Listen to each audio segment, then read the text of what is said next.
we're creating an ecosystem. That's what we're doing. Taking this dead lawn, worthless, poison, toxic, trash. Actually, like, does this show that we're rich or that we're poor? Think about that one. And we're gonna bring life into it. So that's what we're doing. All right, we got a quick one today. Just a little fast install with my son right now, dropping him off for school. And that used to be a mango grove. Now look at it. This is what people say, developing all of Florida with these cheap homes that go up in a few days, will probably last even shorter, and then someone's gonna get screwed out of that. But this is what we talk about. Although the landscape here doesn't look too shabby. But anyway, we're putting in real quick fast food system up in Clearwater, Florida. The homeowner Leslie, she just wants something that's fast, productive, can grab it right from her front. That's probably going to be a phase 1, and then we might expand out. The cool thing is that your neighbor Terry's coming over. There's a few other people that are looking to start growing food. We're catching on. But anyway, stay tuned. Oh yeah, oh yeah.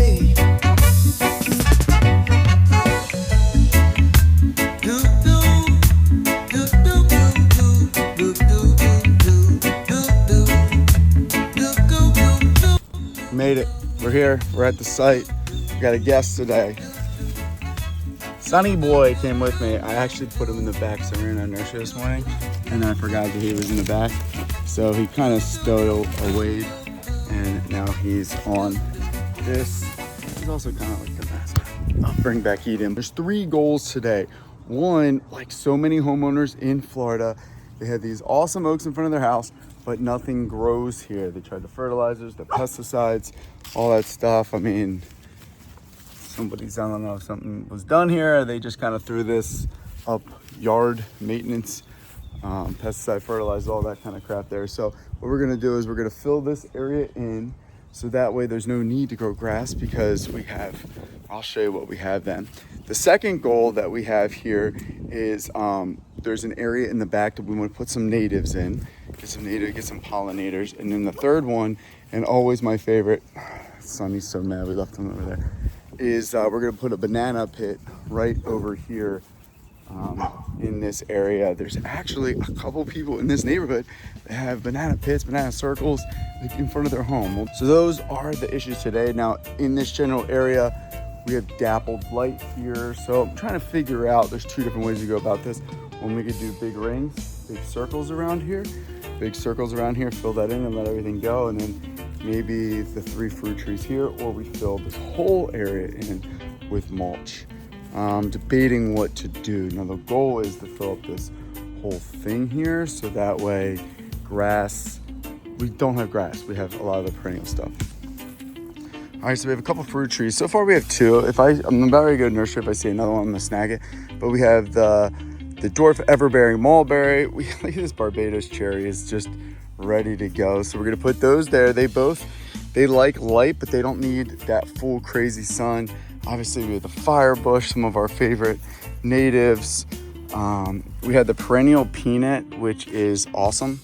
And this will fill all this area in here. So she's looking for an alternative to grass. This is what we're gonna use. We also have the Mexican heather. I love this. This stuff looks so good. It's a great pollinator. It looks beautiful. It's really gonna fill this area in nicely. We pruned them up a little bit, but that tropical, the sweet almond's my favorite. And then got a couple sweet almonds here. And then we got these pollinators. We got this petunia, pretty. They got nice flowers, nice pop of color. We got a couple different grasses that we're gonna use in this system. The first one is lemongrass, tried and true. We're gonna put that in this general area here, and maybe in the banana pit. I have a bunch of vetiver. I got this. This is actually from buddy Ryan. He's been on the channel a couple times. And then I think he got this from Matt Reese. He recently just harvested this, so we're gonna use that vetiver there. Matt Reese, if you don't know, he's down in Punta Gorda. If you're looking for like grasses, coconuts, bamboos, mangoes, he's your dude. We have a couple variety of bananas in here. We have gingers, we have turmerics. Canna lilies. I got a bunch of cuttings in here. I got Napier grass cutting. I think I got that from Matt too. We got bamboo in here. We got cassava. I didn't tell her, but I got cassava. I'm gonna put cassava and chaya in the system. She doesn't know that those are going in, but I'm gonna put them in because it'll look nice and beautiful and they'll fill out really well here. Oh my goodness. What did I just step on? Mercy. And while you're working on these jobs, like being outside is the perfect time to, if you really want to get in shape and if you really want to get connected doing this work. And some of my guys and I talk about this, but it's fasting. Like we do intermittent fasting where I'll have like a coffee in the morning. But when you start working and it's hot, like you literally don't need food till like 1 or 2. And when you start to do that, your body's just kicking into overdrive where you don't really even have to work out. By default, we're working out. I just nibble on sunflower seeds starting around like 1 o'clock or so. But when you had that meal later in the day, you appreciate it so much more. It's like, oh my goodness, it's awesome. So we always start off these days with a cold shower, intermittent fasting, and then we go through and we want to like really activate all of our senses while we're doing this. I don't want to feel bogged down with crappy foods or whatever. Now, if there's fruit on the trees, I'm going to take them, don't get me wrong. I'm not gonna lie, I did find a citrus down the street. Gave it to Sonny to lick and he didn't do it. Now I got snails on it. All right, so we're getting everything laid out. Terry's over here, Leslie's here, Terry's over here. We're kind of just going through how we mound up our trees. We got the Barbados, the strawberry tree, and the everbearing mulberry, and of course Sonny. And then we have a mix of pollinators in here and of sweet almonds. So we're gonna have this nice, thick, beautiful area. I'm gonna rival the neighbors over here. With the guns. A lot of gingers and turmerics and canna lilies. This is gonna be amazing. Sonny's always trying to figure out what other people's business is. Look at him. Sonny, good boy. So as most of you know, Florida, it's pretty sandy. This is what we're working with. So we use a compost manure amendment along with, got some local compost that we're using as well. The idea here is that we amend the soil and that we put microbes back in the soil. Like you can kind of see almost like a fungi network in here already.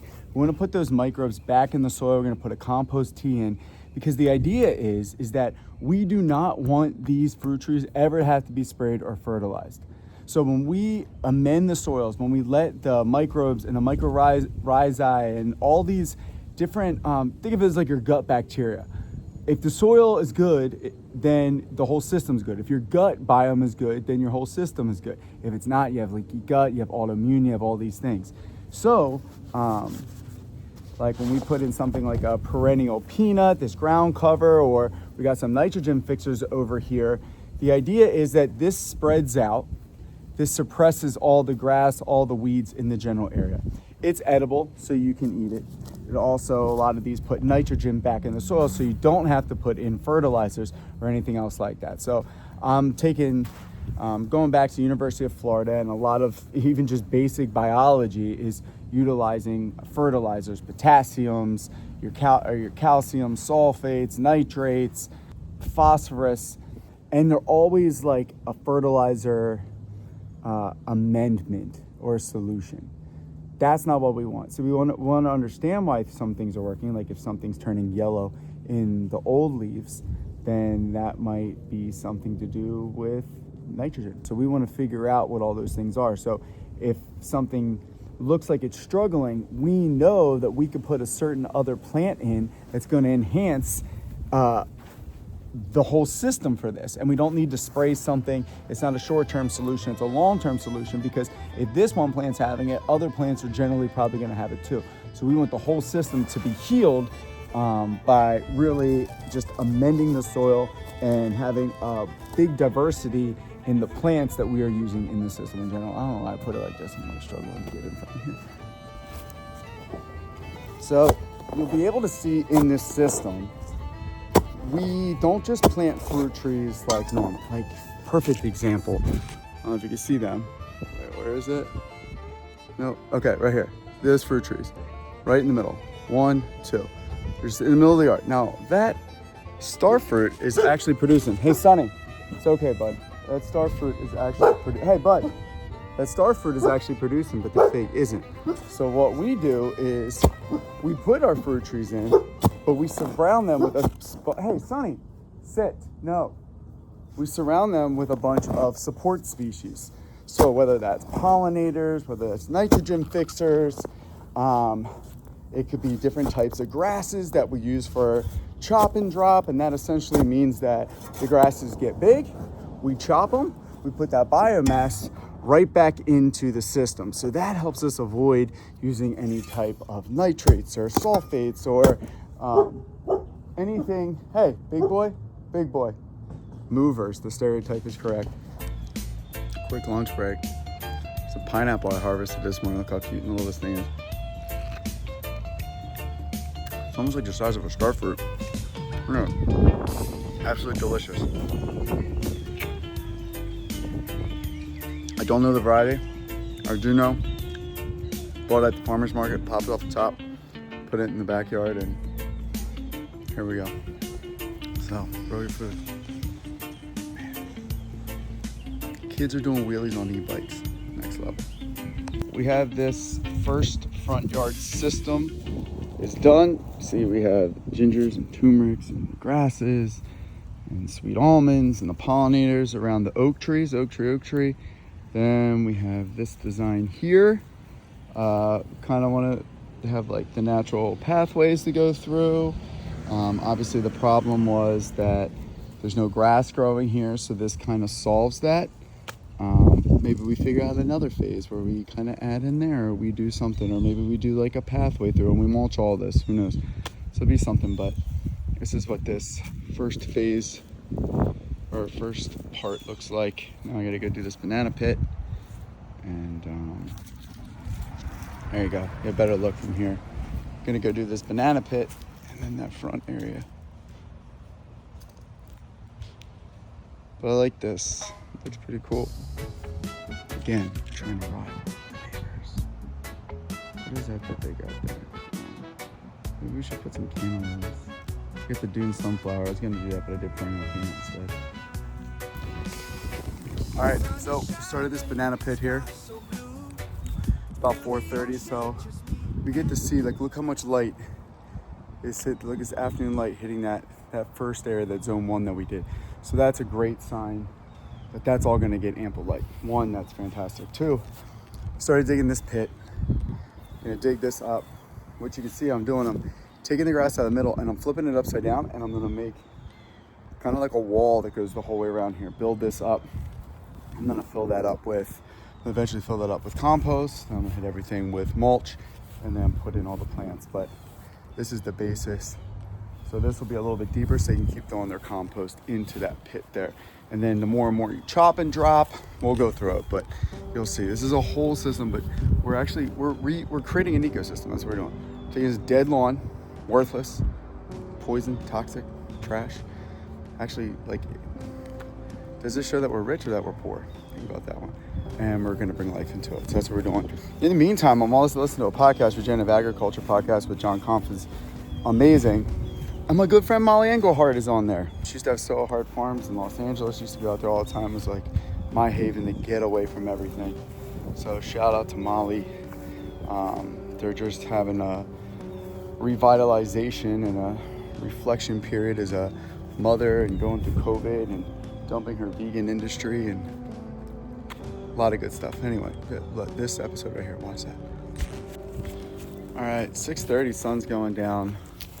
Got everything done today. One and done job. You already seen this. Let me start with the banana pit.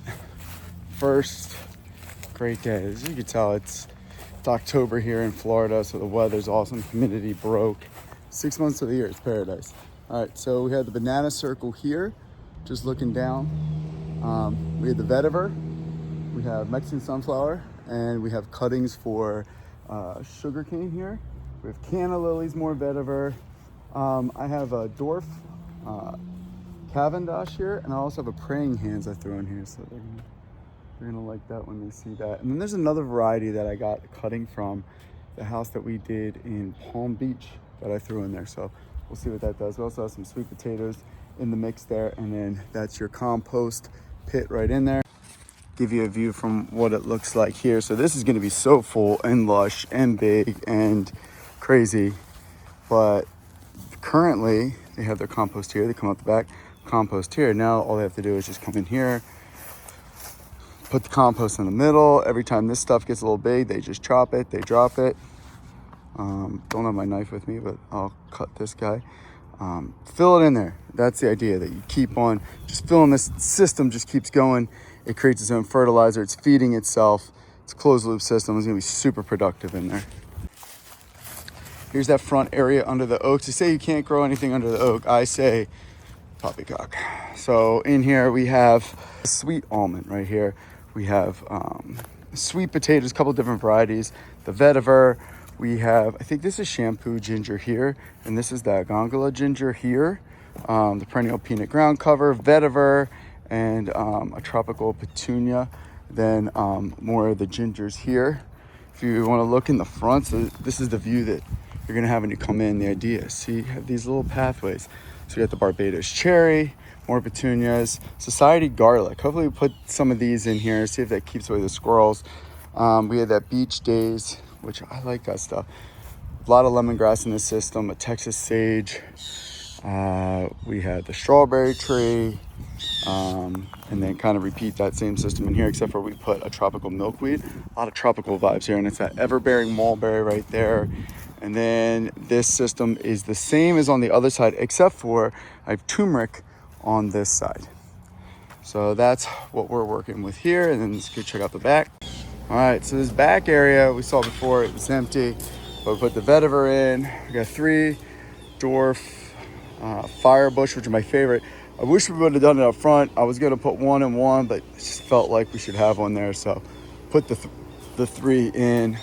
Got more of the pollinators, more lemongrass, and more vetiver. And they had their own ginger. They grew this actually from the grocery store, they said.